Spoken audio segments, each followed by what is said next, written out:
નમસ્તે મિત્રો, હું છું પૂજા અને હું આજે બનાવવાની છું તમારા માટે બટાટામાંથી નવી બનતી ક્રિસ્પી બોલ।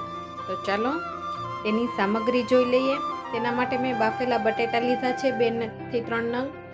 આ મકાઈનો આવી રીતે અધ કચરો કરી લીધો છે।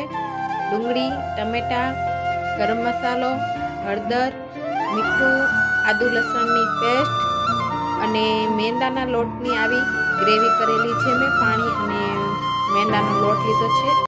આવી રીતે બહુ ખાટી નહીં કે આછી નહીં, એવી રીતે ગ્રેવી કરેલી છે।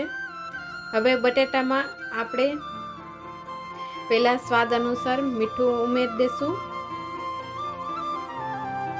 સ્વાદ અનુસાર આપણે મીઠું ઉમેર્યા પછી હવે તેમાં આપણે હળદર નાખી દઈશું। પછી ગરમ મસાલો જરૂર પ્રમાણે, જો તમે લાલ મરચું નાખવા ઈચ્છતા હોય તો નાખી શકો છો।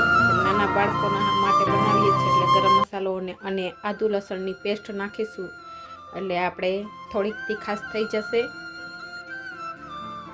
આદુ લસણની પેસ્ટ નાખ્યા પછી હવે તેમાં આપણે ડુંગળી નાખવાની છે જરૂર મુજબ, જોઈતા પ્રમાણે। પછી ટમેટા પણ આપણે થોડાક જ જોઈતા પ્રમાણે લેવાના છે। પછી આને બધાને મિક્સ કરી લેવાનું છે। આવી રીતે બટેટાને ઓલા કરી અને આવી રીતે મિક્સ કરી લેવાનું છે।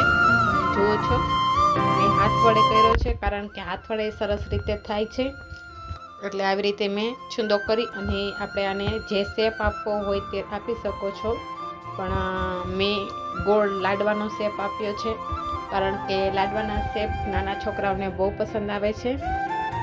પછી આપણે જે ગ્રેવી કરેલી છે મેંદાના લોટની, તેમાં આવી રીતે આપણે જે બોલ બનાવ્યો છે તેને ડૂબાડી અને પછી આપણે એ બોલને આપણે મકાઈનો જે અધકચરો આપણે મિક્સરમાં દળી લીધો છે તેને આપણે આવી રીતે ફરતો આવી રીતે આપણે એમાં લગાડી લેવાનું છે। થોડોક પ્રકાશ તડકાના હિસાબે આવે છે તો થોડુંક આવી રીતે આપણે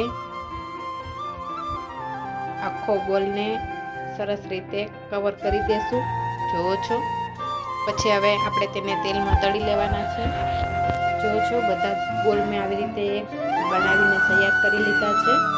પછી આપણે તેના માટે ગરમ તેલમાં આવી રીતે જે બોલ છે લીધેલા છે તેને આપણે ધીમી આંચ ઉપર જ તેને તળી લેવાના છે જેથી બળી ન જાય। જુઓ છો, આપણે ગેસની આંચ ધીમી જ રાખવાની છે અને તેલ થોડુંક જ ગરમ થવા દેવાનું છે અને આપણે આપણા બોલ નાખી દઈએ છીએ। આપણા બોલ પાકે ત્યાં સુધી જો તમે મારી ચેનલમાં નવા આવ્યા હોય તો પ્લીઝ મારી ચેનલને લાઈક કરજો, શેર કરજો અને સબસ્ક્રાઈબ કરજો અને હા, પૂરો વિડીયો જોવાનું ભૂલતા નહીં, જેથી હું તમારા માટે આવા નવા બાળકોને પસંદ લાગે એવા નાના છોકરાઓને પણ સરસ જમવાનું આપણે સ્વાદિષ્ટ બનાવી દઈએ એવા રેસીપી તમારા માટે હું લઈને આવું। તો જુઓ છો, આવી રીતે આપણે ધીમે ધીમે તેને પલટાવતા જઈ અને તેને આપણે તળી લેવાના છે। પછી તમે આમાં સ્ટીક પણ મૂકીને નાના છોકરાને આપી શકો છો અને મોટાને પણ ચટણી સાથે આપશો તો તેને પણ ખાવામાં મજા આવશે અને આ જલ્દીથી બની જાય છે અને ક્રિસ્પી પણ બનશે। હું જુઓ છો કેટલા સરસ રીતે આપણા બોલ તળાઈને રેડી થઈ ગયા છે।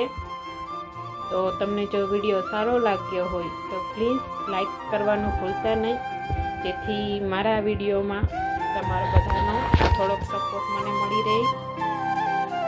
જુઓ છો, આવી રીતે આપણે તળીને બધા તૈયાર કરી લીધા છે।